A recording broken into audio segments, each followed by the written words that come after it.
네, 안녕하세요. 저는 카이스트 생명화학공학과 최혜입니다. 저는 오늘 메탄의 번식계제 반응기를 2D 고정층 반응기로 모델링해서 포커스의 생성을 포함해서 어떻게 내부 고동이 변하는지를 알아보는 연구에 대해서 발표하도록 하겠습니다. 먼저 이산화탄소는 지구온난화를 일으키는 주요 원인으로 잘 알려져 있는데요. 따라서 전 세계에서는 이제 이산화탄소를 줄이고자 많이 노력을 하고 있습니다.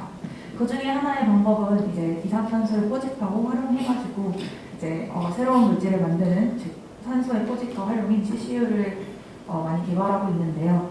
저는 오늘 말하고자 하는 방법은 CCU의 방법 중에 하나인 메탄의 건식계질 반응입니다.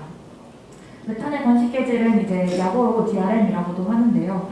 메탄의 건식계질은 이산화탄소와 메탄을 반응시켜서 CO와 수소를 생성시키는 반응입니다.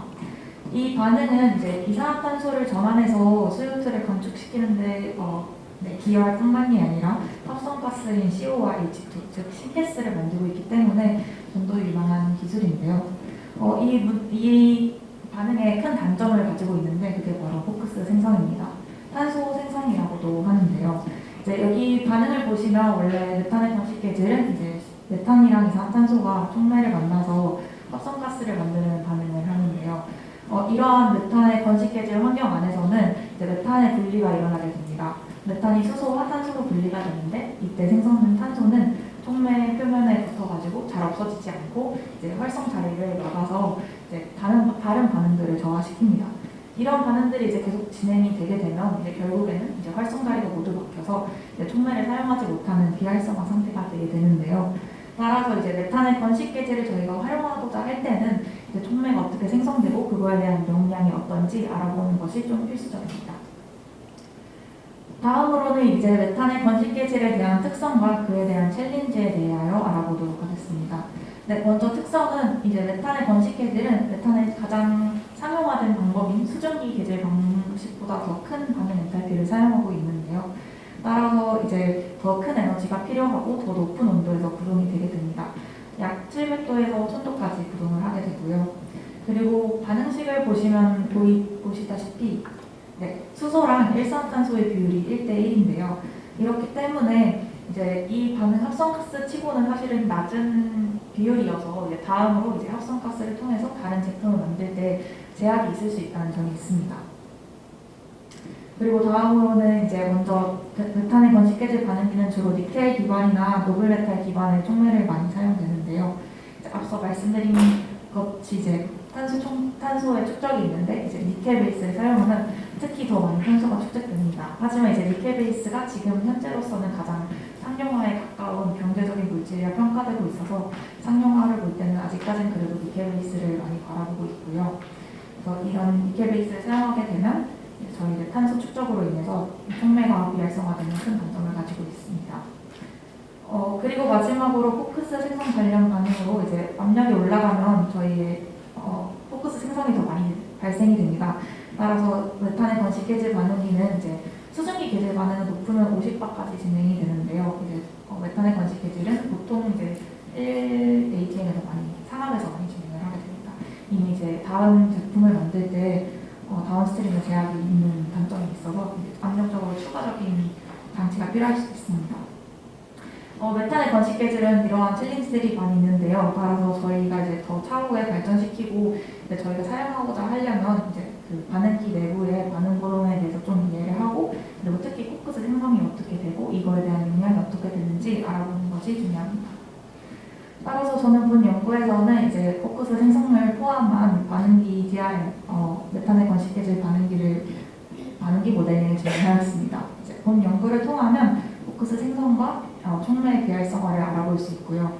그리고 촉매 그 반응기를 통해서는 이제 촉매의 효과가 어떤지 알아볼 수 있습니다.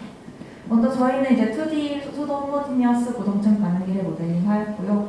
다음으로는 문헌에 있는 실험법을 통해서 검증하고 이제 그 모델을 통해서 이제 가동 시간이 길어지면 포크스가 축적이 되게 되는데 그거에 대해서 포크스가 얼마나 생성되고 그거에 대해서 비활성화되는 것도 관찰을 했고요. 그리고 또 포크스 생성에 따른 메탄의 전환율이랑 온도 분포를 알아보았습니다. 먼저 저희 이제 연구와 시스템에 대해서 설명드리도록 하겠습니다. 저희 연구는 수도 호모지니어스를 도입하였고요. 원통형 반응기에서 진행이 되었습니다. 인렛 조건은 이제 간단하게 메탄과 이산화탄소는 1대1로 진행을 하였고요. 부풀럼 수소포제를 사용해서 진행하였습니다. 반응기에 들어간 반응은 총 3가지 반응이 있는데요. 저희의 가장 기본적인 반응인 메탄의 건식해질 반응과 그리고 메탄의 건식해질에는 항상 동반되는 반응이 이제 리버스 워터리스 시프트 반응이 있습니다. 그래서 그 반응을 넣어주었고 마지막으로 촉매 생성 반응인 메탄 크래킹, 메탄의 분리를 넣어주었습니다. 저희가 사용한 모델의 과정은 다음과 같은데요. 중요 과정은 이제 촉매가 좀 고르게 불분되어 있고 유속은 좀 일정하게 가정했고요. 이제 반응기 자체는 스테디 스테이트라고 가정했지만 이제 코크스 같은 경우에 축적이 시간에 따라 얼마나 되는지는 계산하였습니다. 네, 저희가 사용한 지배 방정식은 다음과 같고요. 네, 질량과 에너지 밸런스 방정식을 사용하였고 특히 사실은 이 반응이 원래 헤테로지니어스 반응이기 때문에 저희가 촉매 안에서의 열과 질량의 이제 전달 제한을 표현하기 위해서 이펙티브니스 팩터를 도입해서 진행하였습니다. 네, 반응에 사용된 반응식은 다음과 같이 사용을 하였고요. 촉매 같은 경우에도 반응 속도식을 이제 양면 흰세로드 반응 속도식을 이용하였고 특히 촉매 같은 경우에는 저희가 얼마나 축적됐는지 좀 알아보기 위해서 축적되는 텀을 넣어주었습니다. 그리고 이제 마지막으로 저희가 이제 축적이 됐을 때 어떻게 이것이 비활성화 되는지 알아보기 위해서 익스포넨셜한 텀을 이용해서 이 비활성화 정도를 계산을 하였고요. 그리고 촉매의 비활성화 정도는 이제 실험적으로 촉매를 완전히 비활성화했을 때 이제 탄소 양을 기준으로 계산하였습니다. 먼저 모델은 이제 문헌에 있는 실험값과 비교해서 검증하였는데요. 먼저 결과를 보시면 아래 그래프는 온도에 따른 이제 메탄과 이산화탄소의 전환율입니다. 이 그래프는 이제 코크스 생성 반응을 포함하지 않았을 때의 결과인데요. 코크스 생성 반응이 없을 때는 실험 결과랑 큰 차이를 보였는데 코크스 생성 반응을 넣어준 초기 가동 시간에는 전환율이 실험값과 유사한 값을 보이며 검증되었습니다. 다음으로는 이제 저희가 이제 가동 시간에 포커스에 이제 영향을 얼마나 많이 받나를 알아보았는데요. 이제 앞에 그래프와 같은 그래프인데 저희가 이제 가동 시간에 따라서 전환율이 감소하는 걸 확인한 그래프입니다. 먼저 시간이 갈수록 포커스가 축적이 되기 때문에 촉매의 활성 자체가 감소하는 것을 볼 수 있었고요. 그리고 특히 메탄의 전환율 같은 경우에는 높은 온도에서 크게 저감하는 것을 확인할 수 있었습니다. 다음으로는 이제 반응기 내부를 살펴보았습니다. 반응기 내부에서 촉매가 얼마나 쌓이고 활성도가 얼마나 변하는지 확인을 해보았는데요. 케이스는 750도의 케이스를 사용하였습니다. 먼저 왼쪽 그래프는 축 방향에 따른 촉매와 활성도이고 오른쪽 그래프는 축 방향과 시간에 따른 활성도와 포커스 생성량입니다. 촉매의 활성도는 1이 되면 촉매가 이제 아예 비활성화 막힌 활성 자리가 없어서 촉매가 아예 반응이 아예 저하되지 않은 상태이고요. 0에 가까워질수록 이제 활성 자리가 많이 막혀서 반응이 거의 진행되지 않은 상태라고 보시면 되는데요. 시간이 갈수록 이제 촉매 자체의 활성도가 저하하는 모습을 확인할 수 있었고 특히 초반에서는 크게 감소하는 것을 확인할 수 있었습니다. 그리고 포커스 생성량 같은 경우에는요. 초입 부분에서 특히 포커스가 많이 생성되는 모습을 확인할 수 있었고요. 이로 인해서 이제 포커스 생성이 많이 되어서 활성도 자체도 초반에서 급격히 감소하는 것을 확인할 수 있었습니다. 네, 다음으로는 이제 반응기 내부에서 반응 속도가 어떻게 차이가 나는지 살펴보았습니다. 아래 그래프는 축 방향에 따른 반응 속도인데요. 반응 속도에 대해서 이제 저희가 넣어준 반응 DRM, RWGS 그리고 코크 생성 반응을 넣어주었습니다. 초기 가동 시간은 코크스가 생성되지 않아서 반응이 저하되지 않았다고 보시면 되는데요. 이 상태에서는 이제 초입 부분에서만 반응이 거의 진행되었고 이후에는 반응이 거의 없는 상태로 진행이 되었습니다. 반응을 조금 살펴보시자면 DRM이 제일 많이 크게 반응되고 그 다음에 RWGS 그리고 코크 생성 반응은 아주 작게 반응이 되고요. 그 다음에 RWGS 같은 경우에는 초반에는 전반응이 크게 튀었다가 나중에는 이제 반응기 안에 조성이 바뀌면서 역반응이 진행되는 반응을 보여주었습니다. 특히 이 반응기를 보시면 잘 안 보이시기는 할 것 같은데 초기에 이제 코크 생성 반응이 다른 부분보다는 크게 나타나는 것을 보실 수 있습니다. 이로써 이제 저희 앞에서 보셨던 것처럼 코크스가 입구에서 많이 생성됐다고 하는데 이게 취하는 모습을 볼 수 있었고요. 이제 저희가 이제 가동 시간을 늘려봤을 때 반응 속도의 결과입니다. 초반에 코크스가 생기면서 반응 속도가 저하가 되기 시작하는데요. 그래서 반응 속도의 최대치도 줄어들고요. 그 다음에 반응 자체도 더 느려지고 더 넓은 범위에서 진행되는 것을 확인할 수 있었습니다. 그리고 시간이 더 지나면요, 이게 앞에서 점점 더 쌓이게 되기 때문에 똑같이 앞에 결과와 비슷한 일맥하게 반응 속도는 느려지고 더 넓은 범위에서 진행이 됩니다. 다음은 반응기 안에서의 반응 조성의 변화에 대해서 가동 시간에 따라 알아보았습니다. 다음의 그래프는 몰분율 그래프인데요. 이제 가동 시간이 0시간일 때 코크스가 생기지 않았을 때는 초입 부분에서만 변하고 거의 평형으로 진행이 됩니다. 네, 이후에 이제 가동 시간이 늘어나게 되면 반응 속도가 앞처럼 느려졌기 때문에 반응 속도가 훨씬 느리게 몰분율의 변화가 중반부까지는 계속 이루어지는 것을 확인할 수 있고요. 시간이 더 길어지게 되면 후반부까지 진행이 되고 이제 시간이 더 많이 지나게 되면 더 느려졌기 때문에 아예 평형을 이루지 못한 상태로 계속 진행이 되는 모습을 확인할 수 있었습니다. 네, 반응기에 나가는 모습을 확인할 수 있었습니다. 마지막으로 코크스 생성에 따른 온도 변화에 대해서 살펴보았습니다. 먼저 저희가 넣어준 반응 3개는 다 흡열 반응인데요. 따라서 공통적으로 다 공통적으로 다 온도가 감소하는 모습을 확인할 수 있었고요. 다음에 그 가동 시간에 따라서 큰 변화가 있는데요. 이는 저희가 이제 반응을 했을 때 반응 범위가 점점 넓어지는 걸 확인할 수 있는데 그에 따라서 변하는 모습입니다.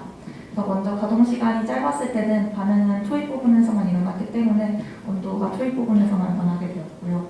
시간이 더 지나면 중간 부분까지는 온도가 변하는 모습을 확인할 수 있었고 이제 더 시간이 지날수록 이에 일맥상통한 결과를 보여주었습니다.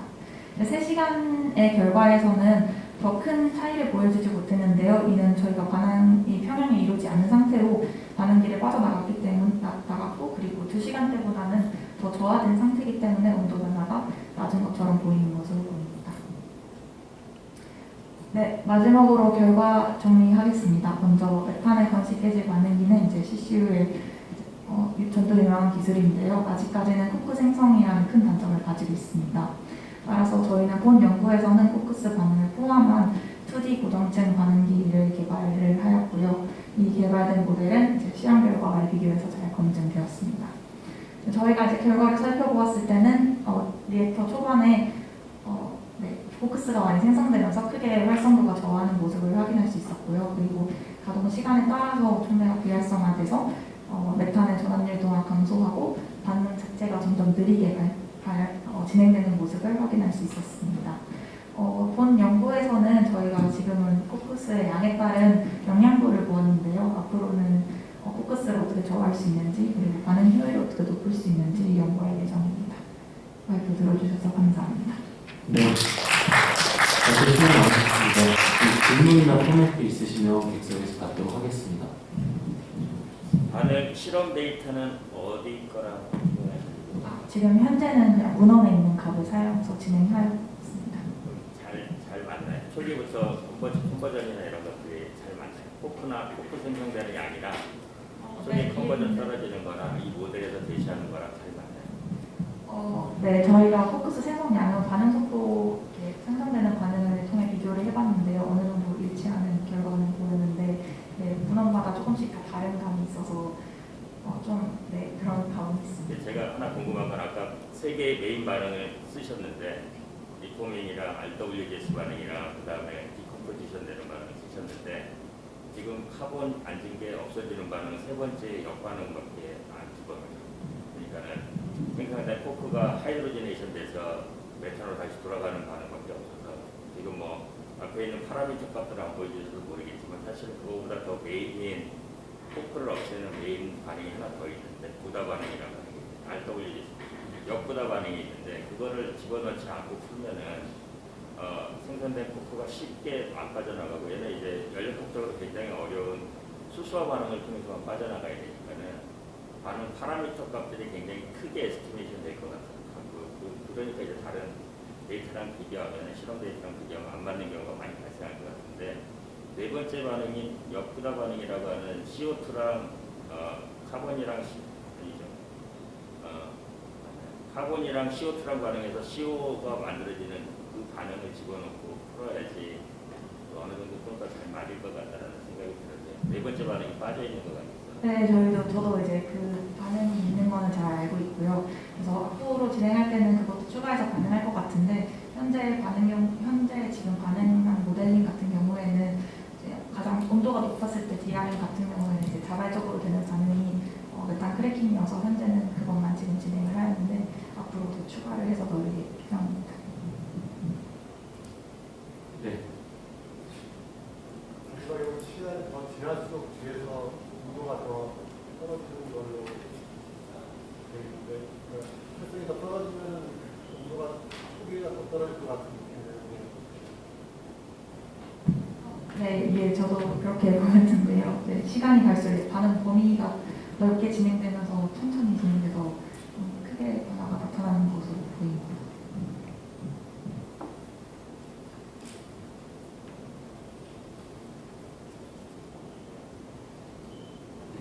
질문 없으시면 이상으로 발표 마치겠습니다. 수고 많으셨습니다.